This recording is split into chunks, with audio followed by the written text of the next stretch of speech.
సై అంటే సై అవి ఏ ఎన్నికలైనా పరిస్థితి అదే రాయలసీమ స్పెషల్. ఇప్పుడు అదే జరుగుతోంది. నంద్యాల జిల్లా ఆళ్లగడ్డ మండలం కోట కందుకూరు గ్రామంలో జరిగే సర్పంచ్ ఎన్నిక సార్వత్రిక ఎన్నికలను తలపిస్తున్నాయి. ఈ గ్రామ సర్పంచ్ పదవి కోసం వైసీపీ, టీడీపీ అగ్రనేతలు పోటాపోటీలుగా రంగంలోకి దిగి వేడి పుట్టించారు. శనివారం జరిగే ఈ సర్పంచ్ ఎన్నికల హంగామాపై ఇప్పుడు అందరి చూపు పడింది. ఎన్నికలు ఏవైనా ఇక్కడ మాత్రం హంగామా ఓ రేంజ్లోనే సాగుతుంది. ఇప్పుడు అదే జరిగింది. జరిగేవి సర్పంచ్ ఎన్నికైనా హేమాహేమీలు రంగంలోకి దిగారు. తాము బలపరిచిన అభ్యర్థి విజయం కోసం హోరాహోరీ ప్రచారం చేశారు. తగ్గేదేలే అంటూ ప్రచారంలో పరుగులు తీశారు. సార్వత్రిక ఎన్నికల స్థాయిలో సాగిన ఈ ప్రచారంతో నంద్యాల జిల్లా ఆళ్లగడ్డ మండలం కోట కందుకూరు హోరెత్తిపోయింది. ఈ గ్రామంలో శనివారం సర్పంచ్ ఎన్నికలు జరగనున్నాయి. దీంతో ప్రచారం చివరి రోజున అన్ని ప్రధాన పార్టీల నేతలు రంగంలోకి దిగి తమ అభ్యర్థి విజయం కోసం ప్రచారం చేశారు.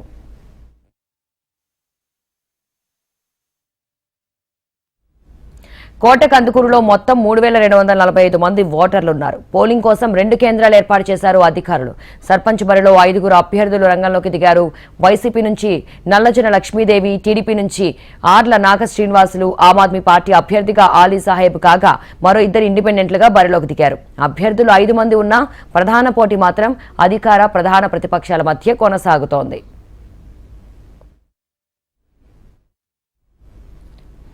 ఈ స్థానాన్ని ఎలాగైనా గెలుచుకుని పట్టు నిరూపించుకోవాలని టీడీపీ ప్రయత్నిస్తుంటే ఈ గెలుపుతో సాధారణ ఎన్నికలకు పునాది వేసుకోవాలని అధికార పక్షం ప్రయత్నిస్తోంది.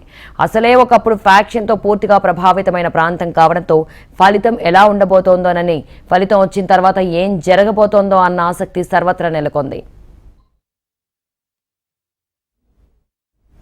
వైసీపీ అభ్యర్థి బలపరిచిన నల్లజన లక్ష్మీదేవి విజయం కోసం ఎమ్మెల్యే గంగుల విజేంద్రరెడ్డితో పాటు వైసీపీ ముఖ్య నేతలు హోరుగా ప్రచారం సాగించగా, టీడీపీ బలపరిచిన అభ్యర్థి ఆర్ల నాగ శ్రీనివాసుల తరపున మాజీ మంత్రి భూమా అఖిల ప్రియతో పాటు ఆమె కుటుంబ సభ్యులు ముమ్మర ప్రచారం చేశారు. సర్పంచ్ ఎన్నికలను టీడీపీ, అధికార వైసీపీ పార్టీలు ప్రతిష్టాత్మకంగా తీసుకున్నాయి.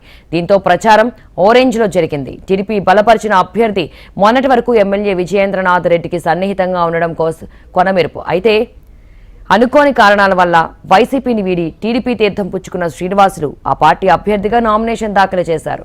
మరోవైపు తమ అభ్యర్థులకు గెలుపు కోసం ప్రచారంలో భాగంగా 2 ముఖ్యమైన నేతలు గ్రామంలో పర్యటిస్తున్న నేపథ్యంలో ఎక్కడా గొడవలు జరుగుతాయోనని అందరూ భావించినా గతానికి భిన్నంగా తమ ప్రచారాన్ని పూర్తి చేసుకుని ఓటింగ్కు సిద్ధమయ్యారు.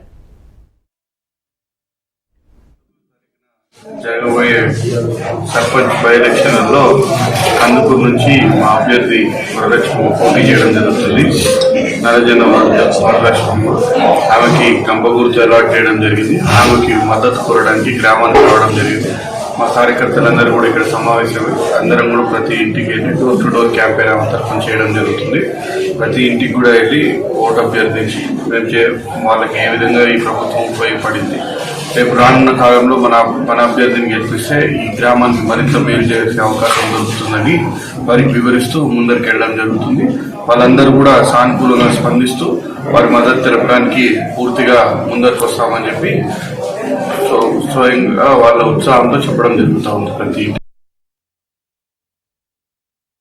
ఈ సర్పంచ్ ఎన్నికలు పై లెవెల్లో నుంచి వైఎస్ఆర్సీపీ నాయకులు వాళ్ళ ఇన్ఛార్జీలు కూడా పై లెవెల్లో బాగా కొట్టి తరిమి బయటికి పంపిస్తున్నట్టున్నారు.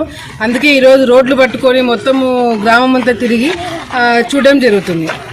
ఈరోజు నిజంగంటే ఏదో ఎన్నికలు వస్తున్నాయని తిరగడమే తప్ప ఈ వైఎస్ఆర్సీపీ నాయకులు కానీ, ఎమ్మెల్యే కానీ ఏ రోజైనా పలానా చోట పలానా గ్రామంలో ఇబ్బంది కలుగుతున్నాయి, వాళ్ళకి మనము సమస్యలు తీర్చాలని చెప్పి ఏ రోజైనా ఆలోచించిన దాఖలా లేవు.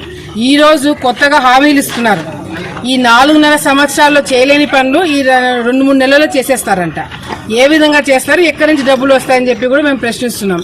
ఏమన్నంటే సచివాలయానికి 20 లక్షలు ఇస్తున్నారు, మేము అక్కడ రోడ్డు వేస్తాము, ఇక్కడ కాలువలు వేస్తున్నామని చెప్పి అంటున్నారే తప్ప వీళ్ళు తిరిగేది శుద్ధ దండగా, దేనికి పనికిరాదు. స్వయాన జగన్మోహన్ రెడ్డి గారు ఆళ్లగడ్డకు వచ్చి 100 కోట్లు శాంక్షన్ చేసి సంవత్సరం అవుతుంది. ఆ 100 కోట్లు ఇంతవరకు తెప్పించుకోలేకపోతున్నారు. 1 కోటి రూపాయలు